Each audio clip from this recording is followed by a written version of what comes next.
RevTune Project COVID-33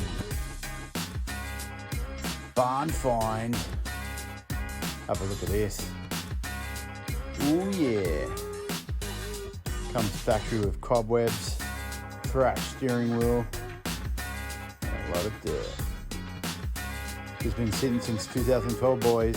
160 on the clock. Ooh. Never been drifted.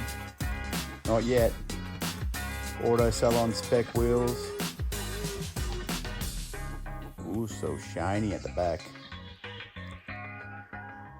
She needs a lot of work. So the guy put a Walbro fuel pump, but had to bridge it because it wasn't starting. I don't know. This car needs a lot of TLC. Started sanding it. Bit of a chalkboard. But yeah. Stay tuned, RevTune.